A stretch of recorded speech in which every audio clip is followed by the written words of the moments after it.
आइए सुनते हैं। आज की कथा है पांडवों का स्वरूप। बोले कृष्णचंद्र भगवान की जय, उमापति महादेव की जय, वेद व्यास भगवान की जय। तो आज का कथा है पांडवों का स्वरूप। पांडवों ने धर्म को नहीं छोड़ा है। अपना धर्म कभी नहीं छोड़ना चाहिए और दूसरे का धर्म का कभी नकल भी नहीं करना चाहिए। हमारा धर्म हमारे लिए श्रेष्ठ है। महाभारत में पांडवों का स्वरूप समझाया गया है कि पांडवों का स्वरूप कैसा है। अर्जुन नर है, भगवान श्री कृष्ण नारायण है। नर नारायण की जोड़ है। महाभारत में वर्णन आया है कि श्री कृष्ण भगवान अर्जुन के सारथी हुए हैं। सारथी होने का अर्थ है नौकर होना, यानी कितनी बड़ी बात है। नर नारायण की कैसी जोड़ी है। भगवान जिसके सारथी हैं, जो जगत का मालिक है, जो लक्ष्मी का पति है, वह अर्जुन का नौकर है। गीता जी के आरंभ में अर्जुन बोलता है कि मेरा रथ वहाँ ले जाओ, जैसे कोई मालिक अपने नौकर को कहता है मेरी गाड़ी वहाँ ले जाओ, मेरी गाड़ी यहाँ ले जाओ, वहाँ ले आओ। और भगवान अर्जुन के नौकर क्यों हुए? अर्जुन में ऐसा कौन सा सद्गुण था? अर्जुन जहाँ जहाँ कहता था वहाँ वहाँ भगवान कृष्ण गाड़ी लेकर, रथ लेकर के जाते थे। उनमें कौन सा ऐसा गुण था, कौन सा ऐसा सद्गुण था कि जगत का मालिक है वह अर्जुन का नौकर हुआ है। अर्जुन में एक ही सबसे बड़ा सद्गुण है। अर्जुन धर्म को बड़ा भाई मानता था। धर्म ही मेरा भाई है। महाभारत के वन पर्व में प्रसंग आता है कि पांडव राजमहल में रहते थे, सुखी थे, वनवास में अति दुखी हुए हैं। दुख में एक बार भीमसेन ने धर्मराज को सुनाया है, भैया आप जुआ खेलने के लिए गए, इसीलिए यह दुर्दशा हुई है हम सबकी। भीमसेन आवेश में बोले हैं इस बात को। तब अर्जुन भीम को समझाते, भीम कभी ऐसा बोलना नहीं। बड़े भैया जो कहते हैं, जो करते हैं वह उचित ही होता है। धर्म ही बड़ा भाई है। धर्मराज धर्म समझ करके जुआ खेलते हैं। कपट से दुर्योधन जुआ खेलता है, इसीलिए हारे हैं हम।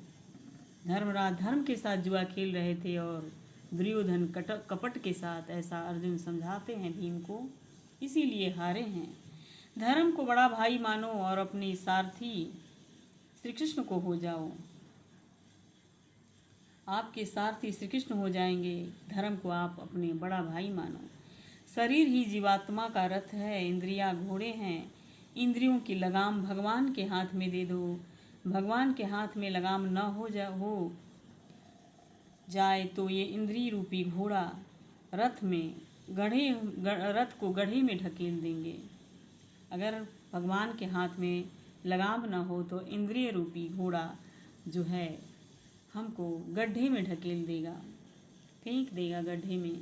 इसलिए इस जीवन की नैया का जो लगाम है वो भगवान के हाथ में दे दो। वेदों में जो वर्णन किया है वही महाभारत में व्यास महर्षि ने वर्णन किया है। वेदों में वर्णन आता है कि जीव और ईश्वर दोनों साथ में रहते हैं।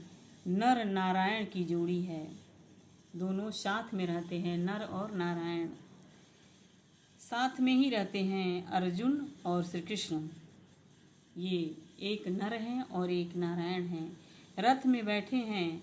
अर्जुन जीव है और युधिष्ठिर महाराज धर्म की मूर्ति हैं। भीमसेन बल है, नकुल ज्ञान है, सहदेव बुद्धि है। ये पंच पांडवों के साथ द्रौपदी का लगन हुआ है। ये वास्तव में एक ही हैं, पर शरीर इनका अलग अलग है, पर वास्तव में एक ही है। बड़ी सुंदर इसमें वर्णन है इसका। द्रौपदी के 5 पति हैं, पांडव एक ही है।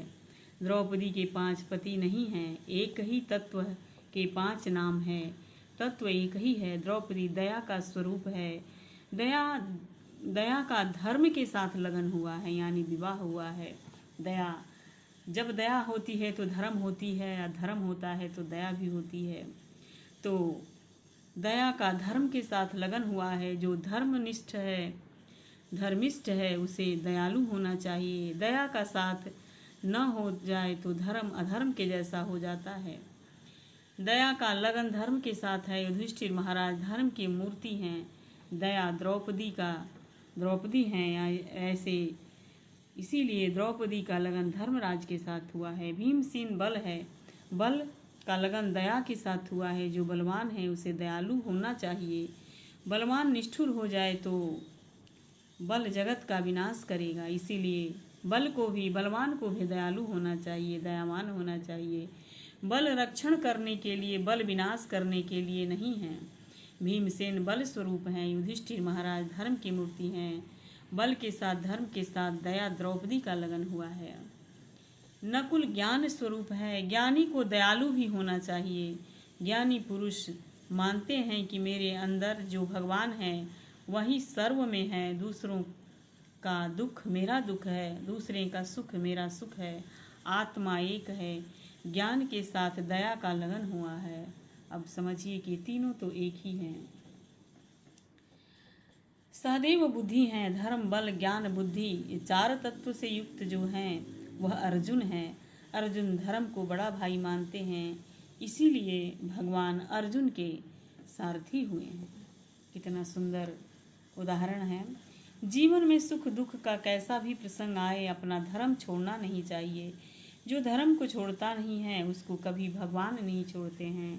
चाहे कितनी भी दुख हो, कोई पाप नहीं करना, कोई गलत विचार मत करना, कोई गलत कार्य मत करना, आपको भगवान कभी नहीं छोड़ेंगे। विदुर जी धृतराष्ट्र को समझाते हैं कि पांडव कदाचित युद्ध न करें तो श्री कृष्ण युद्ध करेंगे।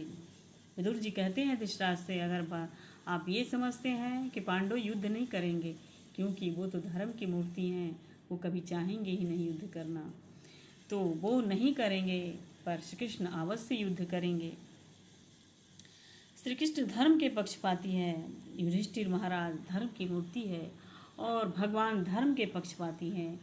जिस पक्ष में धर्म रहता है भगवान उसी पक्ष में रहते हैं, ऐसा मानते हैं। महाभारत पढ़ने से ऐसा लगता है कि श्री कृष्ण पांडवों का पक्षपात करते हैं। गीता जी में भगवान ऐसा बोले हैं कि मैं सर्व में समभाव रखता हूँ, समो सर्वभूतेषु। ऐसा बोलने वाले श्री कृष्ण कौरवों में प्रेम नहीं रखते। दुर्योधन को कपट करके मारा है, कर्ण को कपट करके मारा है, कर्ण का रथ धरती में धंस जाता है। भगवान ने अर्जुन से कहा मारो इसको। कर्ण ने कहा है मैं अपने रथ को बाहर निकाल लेता हूँ, मेरे हाथ में अभी शस्त्र नहीं है। अर्जुन से कहता है कर्ण कि अभी मुझे मत मारो, मैं अभी रथ का पहिया निकाल लेता हूँ, क्योंकि मेरे हाथ में अभी धनुष बाण नहीं है। मैं रथ को बाहर निकालता हूँ, हाथ में धनुष बाण लेता हूँ, फिर मुझे मारना। अर्जुन विचार में पड़ जाते हैं और कि क्या मारूं या नहीं मारूं। भगवान ने कहा क्या देखता है, मार इसको, यह मूर्ख है। कर्ण से श्री कृष्ण ने अनेक प्रश्न पूछे हैं। उस समय कर्ण से अनेक प्रश्न कृष्ण ने पूछा है कि आज तू धर्म की बात करता है, उस दिन तेरा धर्म कहाँ गया था। बड़ा सुंदर है यहाँ पे। कर्ण से कृष्ण अनेक प्रश्न पूछे हैं। अब तुम्हें धर्म सूझता है। तूने ऐसा कहा था कि द्रौपदी को भरी सभा में ले आओ, उस समय तेरा धर्म कहाँ गया था। श्री कृष्ण कर्ण से अनेक प्रश्न पूछते हैं, कर्ण के पास जवाब नहीं होता है। श्री कृष्ण पूछते हैं अनेक वीर पुरुष ने एक होकर जब अभिमन्यु को मार डाला था, वह धर्म युद्ध था, उस टाइम धर्म तुम्हारा कहाँ गया था, उस समय तेरा धर्म कहाँ था। अर्जुन को कहा है मैं कहता हूँ वही धर्म है, इसे मारो, यह मूर्ख है। धर्म की जीत हो जाए इसीलिए श्री कृष्ण कपट भी करते हैं, झूठ बोलते हैं। धर्म की हार भगवान की हार है। भगवान धर्म की मूर्ति है, धर्म की हार कभी नहीं होती है। इसीलिए किसी भी विपत्ति में धर्म को नहीं त्यागना चाहिए। कलयुग में ऐसा दिखता है कि अधर्म की जीत है और धर्म की हार है, पर कलयुग अधर्म का प्रतीक है। आज भले ही धर्म की हार दिखती है, अंत में परिणाम में धर्म की ही जीत होती है। जिस पक्ष में धर्म है वही श्री कृष्ण है अपना धर्म कभी छोड़ना नहीं, आपको भगवान कभी नहीं छोड़ेंगे। जो धर्म को छोड़ता है भगवान उसकी उपेक्षा करते हैं। ब्राह्मण संध्या गायत्री न करे तो ब्राह्मण अधम है। जो धर्म को छोड़ता है वह अधम हो जाता है। द्रोणाचार्य ब्राह्मण है, धर्म छोड़ा है, इसलिए श्री कृष्ण ने कपट करके द्रोणाचार्य को भी मारा है। ज्ञानी हो करके जो धर्म छोड़ता है उसके ऊपर भगवान क्रोध करते हैं। द्रोणाचार्य बड़े ज्ञानी हैं। युद्ध करना ब्राह्मण का धर्म नहीं है। द्रोणाचार्य अधर्म करते हैं। ज्ञानी हो करके ब्राह्मण हो करके उन्होंने धर्म छोड़ा है, तो भगवान ने कपट करके उनको मारा है। श्री कृष्ण को ब्राह्मण बहुत प्यारे लगते हैं। ब्राह्मण की वो पूजा करते हैं। जो वसुदेव की पूजा करते हैं वही श्री कृष्ण द्रोणाचार्य के साथ कपट करते हैं। मतलब जो ब्राह्मण भगवान की पूजा करते हैं वही उनके साथ कपट करते हैं। तो इसलिए द्रोणाचार्य को कृष्ण ने मारा है, क्योंकि द्रोणाचार्य ने धर्म छोड़ा है। ज्ञानी हो करके भी जो धर्म छोड़ता है उसको भगवान बहुत सजा करते हैं। कभी अपना धर्म छोड़ना नहीं। विदुर जी ने धृतराष्ट्र से कहा है कि श्री कृष्ण युद्ध करेंगे, कौरवों का विनाश होगा। लास्ट में विदुर जी ने कहा है कि अर्जुन भले न करे, युधिष्ठिर भले न करे, लेकिन कृष्ण अवश्य युद्ध करेंगे। उस समय दुर्योधन के सेवक वहाँ थे जिस समय ये चर्चा हो रही थी। विदुर ने इस चर्चा को किया है। उस समय दुर्योधन का सेवक वहाँ था और दुर्योधन को कहा कि वे सारी बातें जाकर दुर्योधन को सुनाया है। दुर्योधन ने कहा आपके पिताजी के साथ विदुर जी आपके विरुद्ध बोलते हैं। जा कर के बताता है सारी बातें जो विदुर जी धृतराष्ट्र जी से कहते हैं। आपकी निंदा करते थे और पांडवों की प्रशंसा करते थे। दुर्योधन को क्रोध आया है, सभा में विदुर जी को बुलाया है और विदुर जी के सभा में आने के बाद दुर्योधन विदुर जी का निंदा करता है, विदुर जी को गाली देता है, तिरस्कार करता है। जिसको भक्ति का रंग लगा है उसको भक्ति का रंग लगा है, उसके मन पर निंदा का कोई असर नहीं पड़ता। जिसको भक्ति का रंग नहीं लगा है उसके मन पर निंदा का असर होता है। कितने लोग गीता जी का पाठ रोज करते हैं, पर केवल पाठ बोलने से लाभ नहीं है। कोई प्रत्यक्ष में निंदा करे, पीछे से निंदा करे, सच्ची निंदा करे या झूठी निंदा करे, निंदा का असर मानो मन पर जरा भी न हो तो समझना कि मेरी भक्ति बराबर है। दुर्योधन ने सभा में विदुर जी की निंदा की है, गाली देता है। विदुर जी शांति से सुन रहे हैं। जो कुछ भी जगत में होता है सभी में भगवत इच्छा का कारण है। भगवत इच्छा के बिना एक पेड़ का पत्ता भी नहीं हिलता है। भगवान की इच्छा ही सर्वोपरि है। भगवान की इच्छा में ही अपनी इच्छा को मिला दो, शांति रहेगी। भगवान की इच्छा और भक्ति की इच्छा भिन्न हो जाए तो भक्ति में विघ्न आता है। भक्ति का अर्थ है कि मैं भगवान के अधीन हूँ, इसीलिए पूर्ण रूप से भगवान के अधीन हो जाओ, कभी दुख नहीं होगा। सभा में निंदा हुई है, विदुर जी शांति से सहन करते हैं। समर्थ होने पर भी जो सहन करता है उसी को संत कहते हैं, क्योंकि विदुर जी जवाब दे सकते थे, समर्थवान थे, विवेकी थे, बुद्धिमान थे, लेकिन उन्होंने नहीं दिया। उसी को संत कहते हैं। दुर्बल सहन करे तो क्या आश्चर्य है, दुर्बल के पास शक्ति नहीं है। विदुर जी समर्थ हैं। विदुर जी में ऐसी शक्ति है कि आँख खोल कर देखें तो दुर्योधन जलकर भस्म हो जाएगा, इतनी शक्ति है विदुर जी में।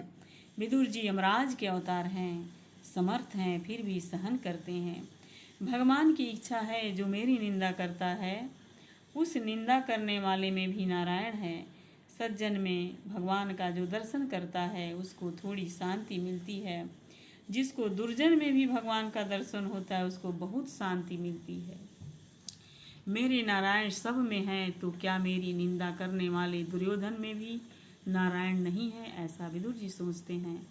दुर्योधन के हृदय में भी मेरे भगवान विराजमान है। पेड़ का पत्ता भी भगवान की इच्छा के बिना नहीं हिलता है। जो गम खाता है उसके पक्ष में भगवान रहते हैं। कदाचित आपको ऐसा लगा होगा कि कथा में सुनते हैं तो ठीक लगता है, किंतु घर में जाने के बाद याद रहता नहीं है। भूख लगी है, घर में कुछ भी तैयारी नहीं है और कोई कहे कि गम खाओ गम खाओ। कैसे गम खाएं?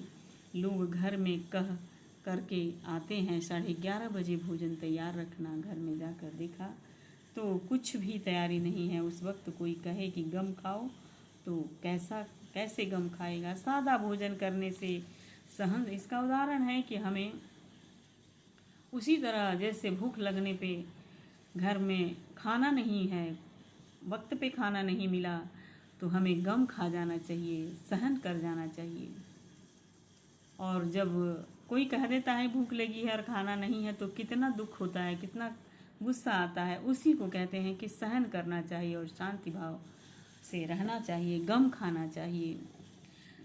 और ये कैसे आएगा हमारे जीवन में? तो सादा भोजन करने से सहन शक्ति आती है, सहन शक्ति बढ़ सकती है। तेल है, मिर्चा है, इमली है, मिठाई है, कम करो, छोड़ दो। दूध भात, दूध रोटी खाओ। सादा भोजन करने से सतोगुण बढ़ता है और मसालेदार भोजन करने से तमोगुण बढ़ता है। गुण बढ़ने पर सहन शक्ति आती है। विदुर जी गम खाते हैं। दुर्योधन की ऐसी इच्छा है कि विदुर कुछ बोलें तो मैं ज़्यादा सुनाऊं। विदुर जी कुछ बोलते ही नहीं हैं। दुर्योधन का क्रोध बढ़ गया है। दुर्योधन क्रोध में बोलता है। नौकर से कहा इसे धक्का मार कर निकाल दो, मेरी निंदा करता है। दुर्योधन के सेवक विदुर जी को धक्का मारने के लिए तैयार हुए हैं। विदुर जी ने विचार किया है कि अब मेरे भगवान मुझको ऐसा कहते हैं कि यहाँ से उठ जाओ, मुझे कोई धक्का मारे तो मुझे दुख नहीं होगा, कदाचित मेरे भगवान को सहन नहीं होगा। कितना विदुर जी का निश्चल प्रेम है भगवान के प्रति कि मुझे कोई मारे तो अच्छा है, पर मेरे हृदय में बैठे भगवान को धक्का मारे तो भगवान को सहन नहीं होगा। विदुर जी ने सभा का त्याग किया है। मन को शांत रख करके जो निंदा सहन करता है उसको भगवान का दर्शन होता है। विदुर जी जहाँ बाहर आए हैं, द्वारकानाथ श्री कृष्ण का दर्शन हुआ है। भगवान ने विनोद हास्य किया है और कहा है, काका जी यह सब खेल मैंने किया है। मेरी बहुत इच्छा है कि अब आपको यहाँ नहीं रहना चाहिए, यहाँ से यात्रा करने के लिए जाओ। विदुर जी ने हाथ जोड़ करके कहा है, अब यात्रा में घूमने की इच्छा नहीं होती है। आप आज घर में आए हैं, जहाँ आप विराजे थे वहाँ मैं आपका दर्शन करता हूँ। अब बहुत घूमने की इच्छा नहीं होती है, घूमने से मन ज़्यादा चंचल हो जाता है।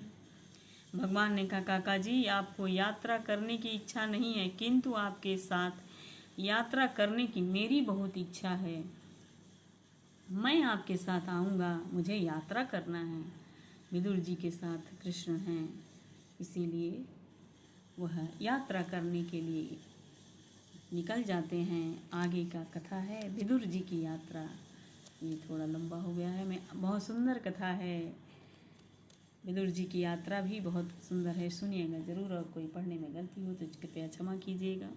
पढ़ने की आदत नहीं है, इसलिए थोड़ा कभी कभी शब्द आगे पीछे हो जाते हैं, इसके लिए क्षमा चाहती हूँ। बोलिए कृष्णचंद्र भगवान की जय, उमापति महादेव की जय।